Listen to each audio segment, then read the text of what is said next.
What's up, everybody? Welcome to another edition of the Sovah Says Mock Draft Show. We've got a lot to talk about tonight. I am your host, Ryan Sovah Yunt, and the NFL Scouting Combine for 2026 has come and gone. We've got a lot.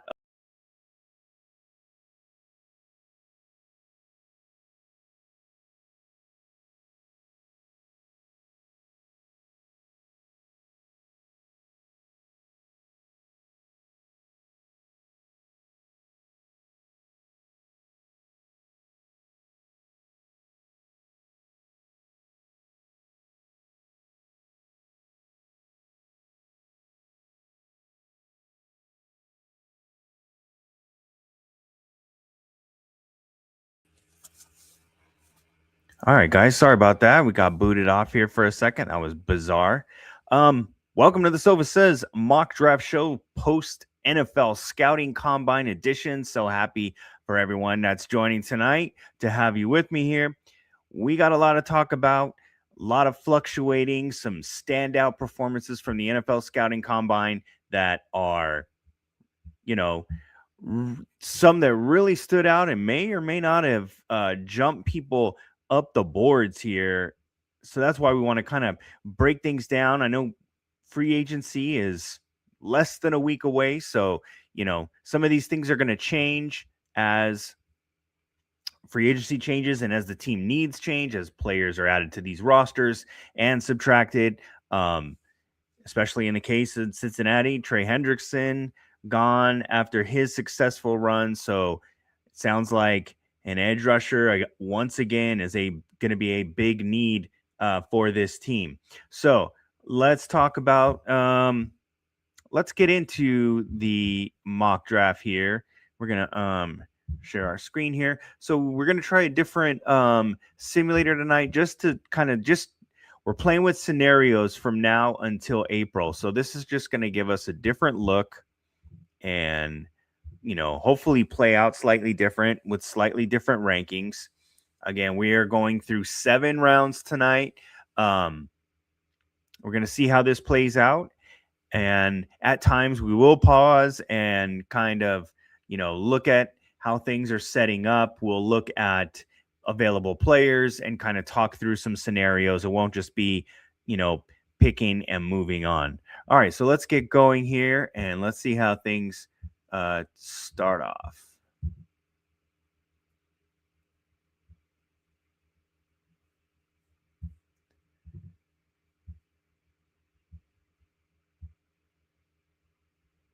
All right, so interesting to see where guys after the combine, someone like Sonny Styles, where does he go in the draft? Did that performance in Indy propel him into not only the top 10, but potentially top 5 talk? We're going to have to see let's see how the simulator work this out. Now, obviously, no surprise, Fernando Mendoza, number 1 overall to the Raiders. David Bailey, I think everyone thinks that is going to be a defensive pick no matter what. So it's really going to be, which one of these edge guys do they like? Is it David Bailey, who they take here, Arvell Reese?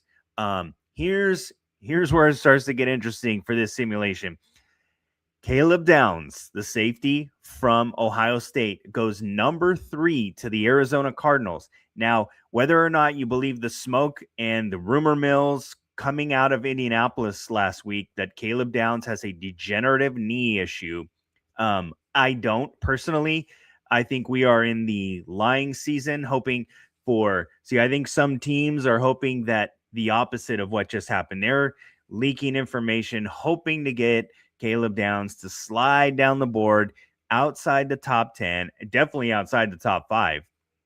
But there might be teams that are, lurking, hoping maybe if he falls far enough and they're way back that they could, come up into the middle part of the first round, because there's no way he goes past that. Although one of the similarities to last year's draft, especially at his position, Malachi Starks was sort of a consensus number, 10, 11, 12 guy. And that's what I think Caleb Downs is. Malachi Starks went later in the first round to the Baltimore Ravens. So I think safety at times can be devalued a little bit. Let's see. So then we have the Ohio State wide receiver here picked at number 4. So the Titans go offense with Carnell Tate. Maybe a little rich here, but there has been some chatter coming out of New York that they could be looking at a corner. And if you're going to go corner in the top 10 picks, I think it's a no-brainer that you go Mansour Delane from LSU.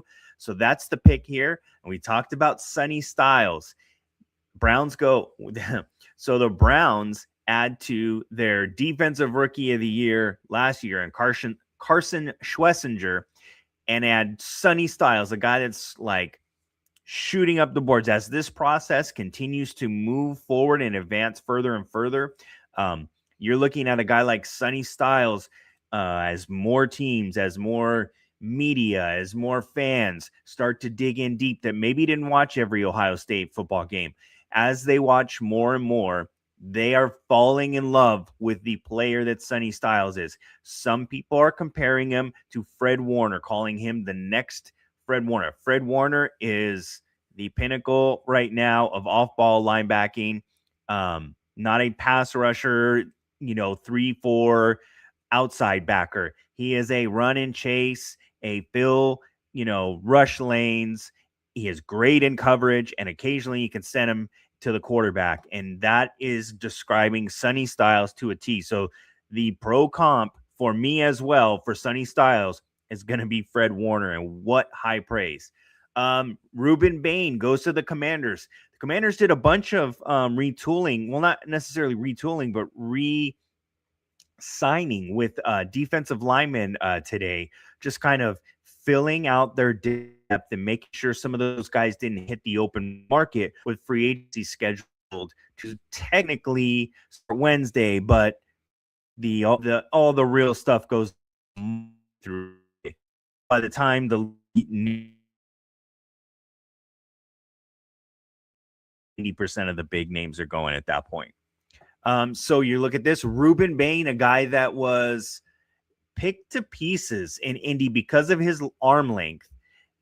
Didn't matter for the Commanders in this situation. They take him with the 7th pick. Makai Lemon, the guy who was looking at everybody like this in a press conference, kind of freaking some people out in interviews. There was some chatter about, maybe not interviewing the best. Again, I don't believe any of these rumors at this point. This is the season for deceit, and teams are hoping that they can pick on these guys a little bit, leak some things, whether they're true or false, to the media, and hopefully that influences their draft stock.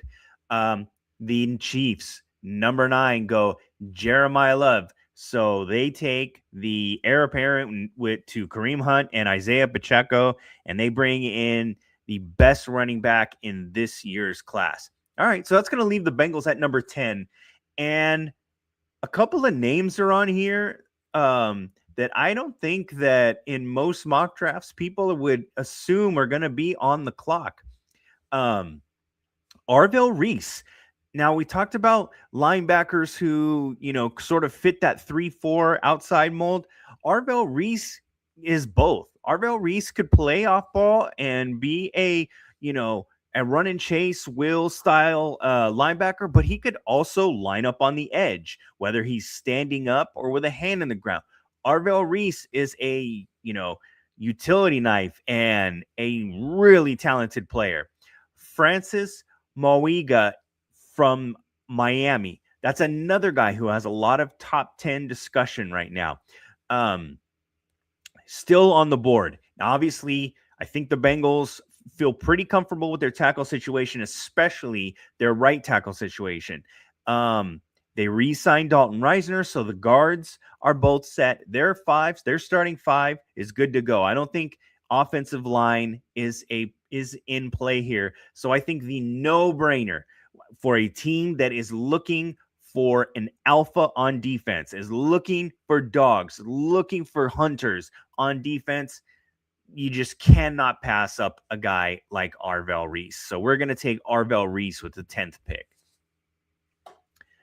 Caleb Banks, a guy that was, we're seeing himself now in this. He's the 13th overall, player on this board, a guy that just, had some injury issues at Florida last year, wasn't able to put on the tape to build off the previous year.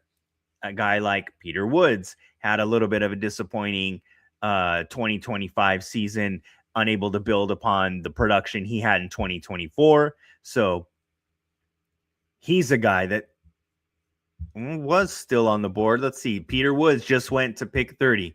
So as you look at these defensive tackles and defensive linemen, Kedrick Falk was picked at 25. Caleb Banks.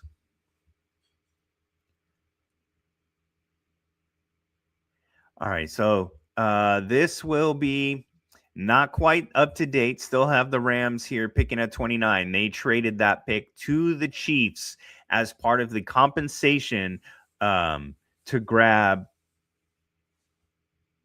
oh goodness, Trent McDuffie. So the Seahawks finished things off with Keith Abney from Arizona State at pick 32. So let's go ahead. Let's just kind of look at who are the top 5 players here. Now, Kenyon Sadiq, he was a freak at the combine. He had a great year for Oregon. Kind of surprised here, but I think maybe just positional value, positional need in this scenario. Kenyon Sadiq is one of those guys that has, I think, slid. And Avion Terrell, another guy that is going to get some first round looks. I think that these guys would be steals for the top of the second round. So let's see how the beginning of this plays out before we get to the Bengals pick. So Terrell goes within the first 2 picks. Emmanuel McNeil-Warren is a safety to keep your eyes on. All right. Well, speaking of guys, okay, this is really going to be interesting here. Eli Stowers goes before Sadiq. Wow, that's a little bit of a surprise. That would be a surprise on draft day, I think. Okay, so I think for the Bengals here, wow, there's going to be some discussion here if the board looks like this, because they need a safety. Emmanuel McNeil-Warren is your typical, center field type safety. They need that. With Geno Stone gone, they need, whether he was there or not, they needed to upgrade that position. And Emmanuel McNeil-Warren at this point, and let's just make sure that he's not on the board. Yeah, he had to have gone in the top 20. There he is, Dylan Thieneman. So the Vikings essentially are, have got the heir apparent to Harrison Smith with Dylan Thieneman, and he went at pick 18. All right, so the discussion here, and if we're the Bengals and we're making this pick, which we are doing, it's, do we go safety, or is the allure of a freakish tight end and adding another weapon in the second round that has fallen, and you're wondering if the value and the potential and the production is too good to pass up? For me, that center field prospect is just going to outweigh at this point. The Bengals have guys to throw to at that position. I know they're in the market, depending on how free agency goes. They're in the market to get younger there. They're in the market for a guy like that. But I think that they'll be kicking themselves if they don't do something significant on defense. So for this exercise, we are going with the safety from Toledo, and happy to do so. So first 2 picks in, Arvell Reese, Emmanuel McNeil-Warren, and immediately 2 alpha dogs added to the Bengals defense. So you're looking at hopefully improving. Any thoughts in the chat, guys? Go ahead and add comments. We'll talk about, what do you think about these picks when we're looking at the fall for Sadiq continues. Still on the board, the number 28th ranked player, and he has essentially just fallen to the 3rd round. So there is a chance that the Bengals could come back if he's still available and get him in the 3rd round. Let's see how it goes here. So let's see. The Garrett Nussmeier goes to the Rams. So Jacob Rodriguez, that would have been a good guy, I think, for the Bengals to target. However, you take Arvell Reese and you figure with already having two young linebackers last year, they're probably set. They probably don't need to double dip at linebacker. My thought is most likely you might get a veteran at some point in free agency. I don't think they're looking for, maybe they go with Devin Lloyd if they really want to get a tone setter and a guy that's going to lead that defense. Um, but yeah, see if we would have passed on Emmanuel McNeil Warren, a guy like Kamari Ramsey who had a ton of interceptions, ton of productivity at USC, he would have gone in the draft. All right, so let's see. Does the fall continue for Kenyon Sadiq? Derek Moore is another player I like. Do they go running back? Jadarian Price. There's guys that are here. Let's start round 3.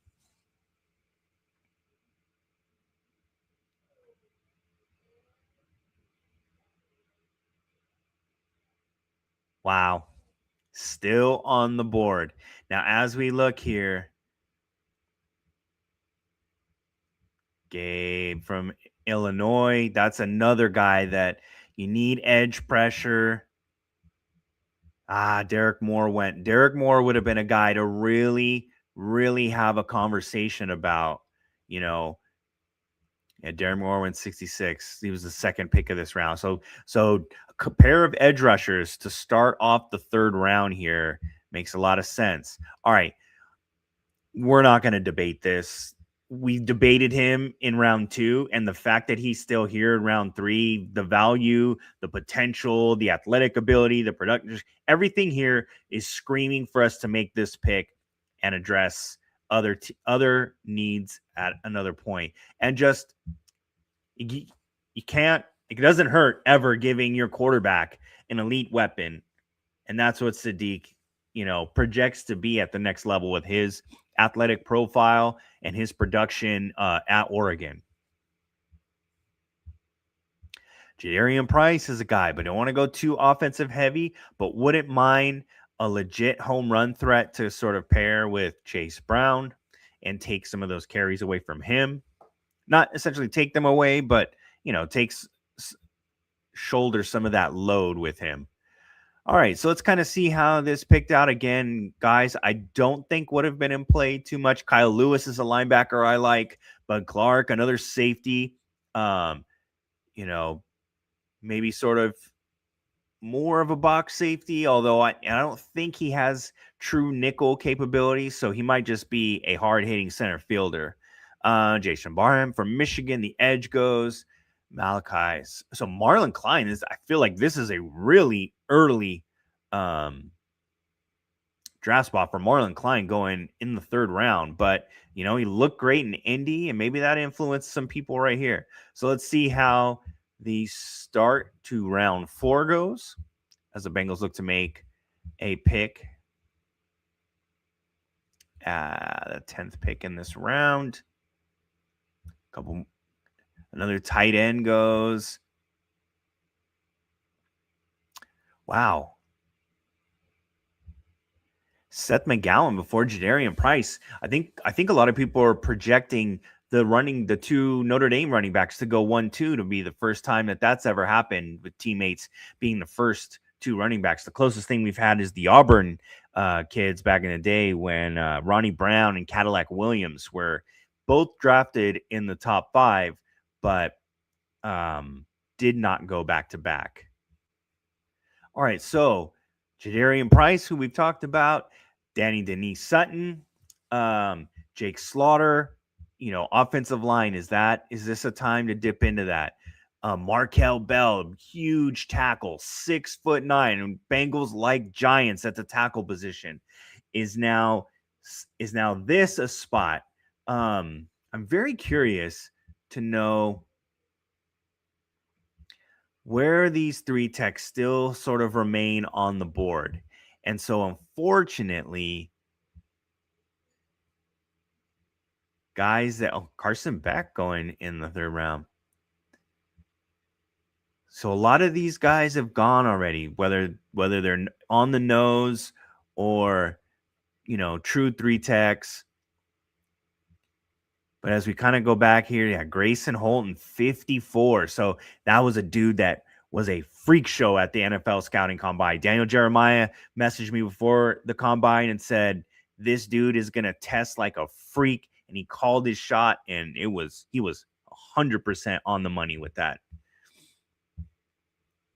All right, so let's look at what we've got. So we've drafted a tight end, a safety. Let's look at the best available. Mikhail Kamara was one of the heroes for Indiana in the Natty with that block punt.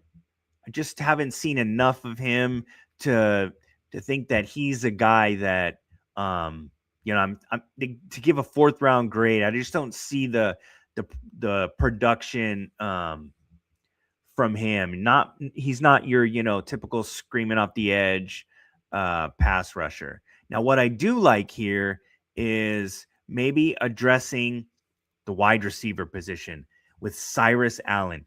It might be a little rich for him at this spot, but the way that these values we're looking at, these rankings, Cyrus Allen, a guy that in Mobile could not be covered in one-on-ones, really showed a lot of that like twitchy quickness, explosion, really good feet, a lot of wiggle. A guy that I think if the Bengals wanted to play in the slot would be the most dynamic guy, even more, athletically dynamic than Tyler Boyd. Now, obviously, didn't have the route skills and the hands, but they've been missing a real threat in the slot. Now, Mike Gesicki is essentially a big slot for them. I think with someone like Cyrus Allen, you really put some juice into that slot spot, and you can run, we want to run a slot fade with him if you're not just attacking the middle of the field and out into the flats. Let's go with Cyrus Allen. Let's have some fun here. Let's add another weapon here. So the defense took the top two positions, but we still need to address this pass rush.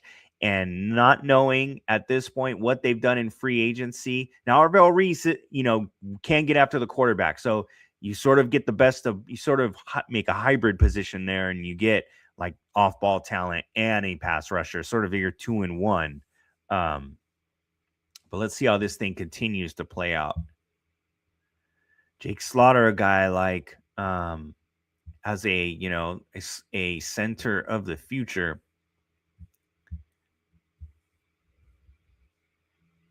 But yeah, a lot of these edge guys have gone. So Kamara goes to 130 at 130.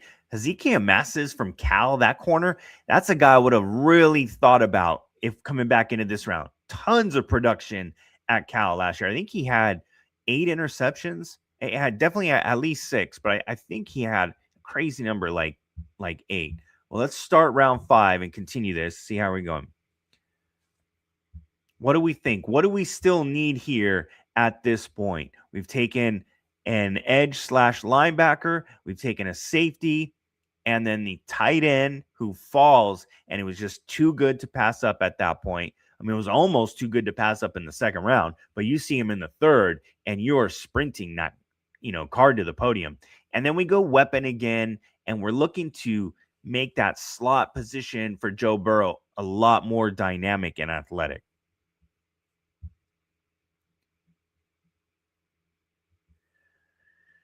So the 5th round, courtesy of the Joe Flacco trade, Bengals will take the 5th round off, barring any trade backs earlier in the draft. Did not get any offers to move down in this draft, so we've been sticking and picking the whole way here.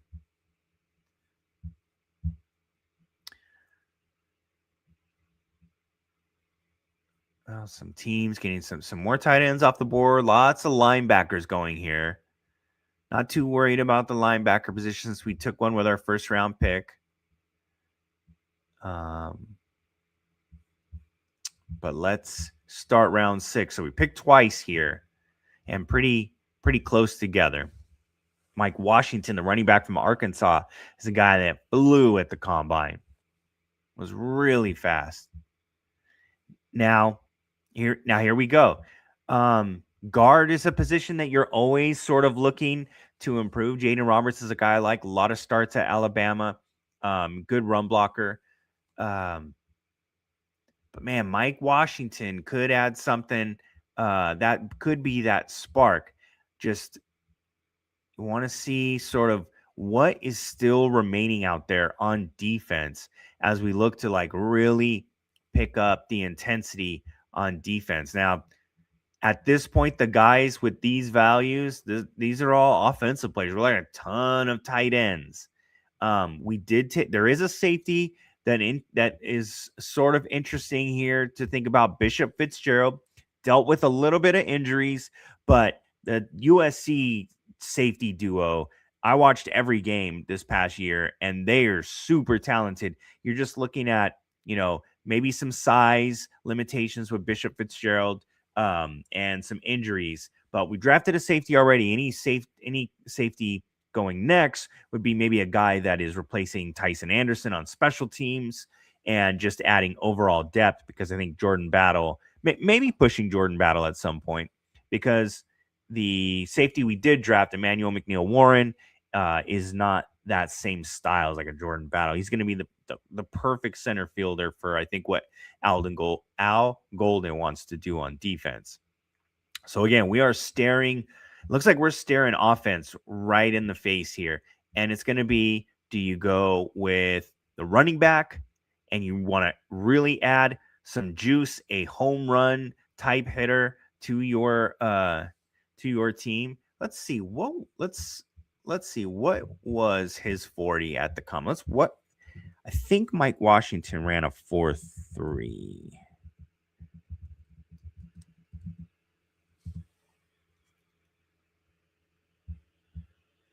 Yep, 4.33. He was the guy that, if you watch the combine, had a moment to himself, sat on the bench, kind of like let his emotion out from running such a fast time.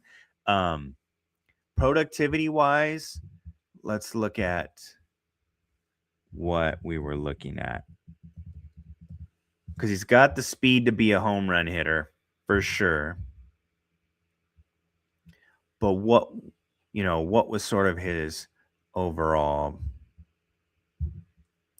So if we look at his statistics, kind of bounced around a little bit. Started at the University of Buffalo, then transferred to New Mexico State, and then transferred to Arkansas and finished his final season in the SEC. So ran for over 1,000 yards, 6.5 yards per carry, tied his career best with 8 touchdowns. Now, obviously, had his best yards per carry year, had his best total yards year, had his best tied for his best touchdown, his best most receptions. So had his best year, his senior year, against the best competition he faced in his career. So let's go Mike Washington. I mean, I don't know. Seems like a no-brainer the way the board is staring at us right now. We upgrade our running back room and find another home run hitter. You look at the way that the Baltimore Ravens, the Miami Dolphins under Mike McDaniel, constantly taking running backs, guys that were home run hitters, because you never know with the depth you need, with injuries and just wearing down, especially in the AFC North. You can't ever have enough good running backs if you want to be able to run the ball consistently. And it's just going to take wear and tear off of Joe Burrow's arm and probably his legs, even though the offensive line really improved. All right, let's see how. So we're back on the clock again. So as we look at this board right now, again, we are still looking pretty offensive heavy. We got a corner from Oregon here.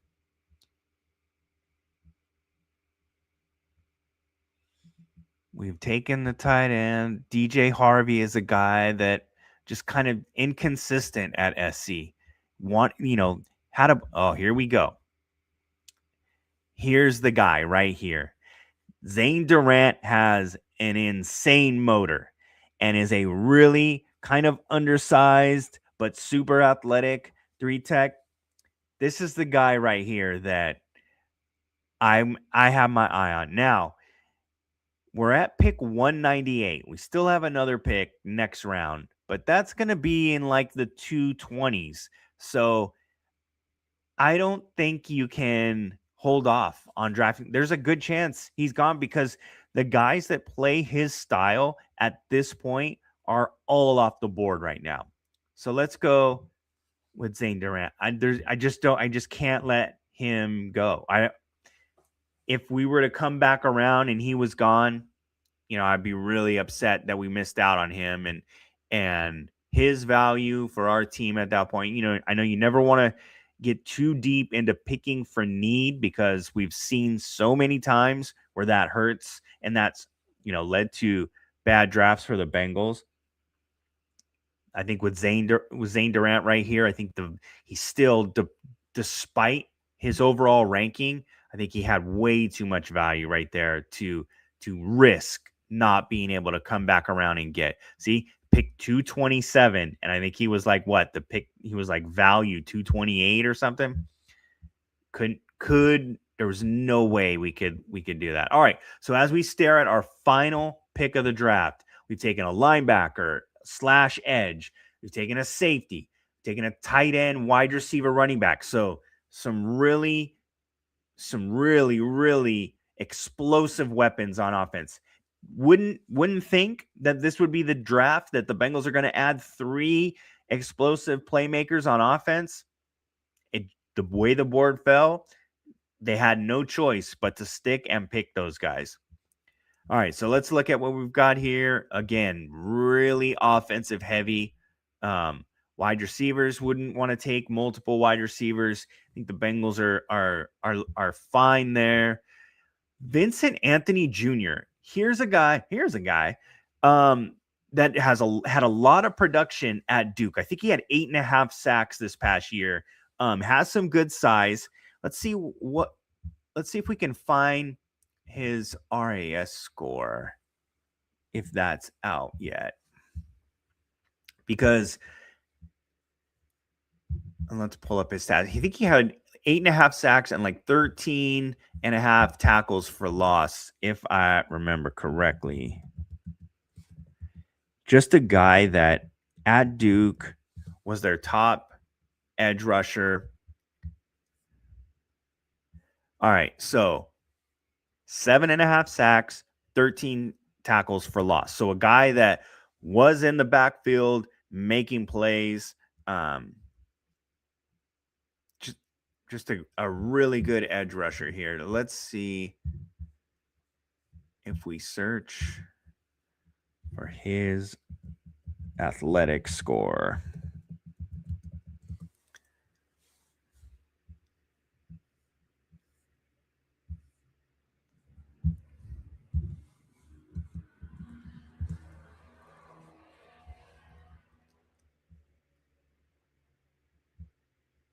So also is if you look at the advanced analytics and metrics for him, he had the second lowest average gain per run tackle. So he is a guy that is making plays at the line of scrimmage. And as we saw with the 13 tackles for a loss behind, Vincent Anthony Jr., 0.7 yards per gain on the tackles he made in the run game. So he's not even allowing guys to get a full yard. So you're looking at a guy, excuse me, you're looking at a guy that can get after the passer and just sort of is a well-rounded player and makes plays at the line of scrimmage and in the backfield to help with that. So Vincent Anthony Jr., his athletic scores may not be out yet, and those will take some time. But again, here's a guy that I think the Bengals can pick, a true edge rusher. And to get him in the 7th round, I think you're looking at a guy that is competing for a position as a situational rusher. No one guy they are going to pick, whether in free agency or in the draft, is going to replace Trey Hendrickson. They are going to have to do it by committee. It is going to have to be a combination of Myles Murphy and whoever they get in the draft and Shamar Stewart and, you know, they're potentially losing Joseph Osai. So I'm guessing they're gonna bring in some free agents. Whether Ced Johnson is ready to take the next step and continue, his ascension into deserving more pass rush opportunities. But for this, we're going Vincent Anthony Jr. in the 7th round with the 220th pick. Way too good of a player to pass up at this point. And so with our final 2 picks of the draft, we go defensive line. I think you're looking at, now having looked at it, I think we hit, the major positions that we needed. I probably would have liked to have double dipped in certain spots like defensive tackle, potentially edge. Well, with Arvell Reese and Vincent Anthony, essentially we are double dipping because he can, like I said, he can Arvell Reese can stand on the edge, whether he's standing up or wants to put a hand in the dirt. He can go after, and you can send him after the quarterback. All right, so that is our draft right here. So again, with the 10th pick, the Bengals go Arvell Reese, the linebacker and edge rusher from Ohio State. Emmanuel McNeil Warren, the free safety / center fielder from Toledo. Kenyon Sadiq falls to the 3rd round.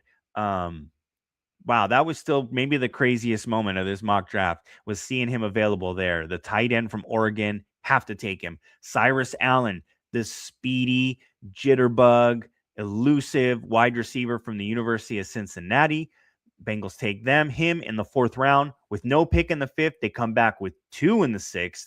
Grab the ultra-fast Mike Washington Jr. from Arkansas, the smaller but very athletic Zane Durant from Penn State to rush from the interior, and then grab an all-around really good defensive edge, especially staring at us in the 7th round, and Vincent Anthony Jr. from Duke. All right, everyone, that's going to wrap up our post NFL Scouting Combine 7-round mock draft. Want to thank everyone who stopped by. I want to thank everyone who hung out for a bit. Just want to say, if you like what you're seeing, give it us a subscribe. We're trying to have as much draft content as possible. Plan on doing a Sonny Styles scouting after hours look into his profile and his game film. So stick around and check out and wait for the alert for that. Also, if you like the video, go ahead and smash the like button. Appreciate any likes. Definitely appreciate any shares you could give, whether sharing these on Facebook or sending them to your friends or posting them on X. I will be posting these in all those places, so feel free to just retweet or check them out there again. Once again, thank you so much. We will see you on the next one.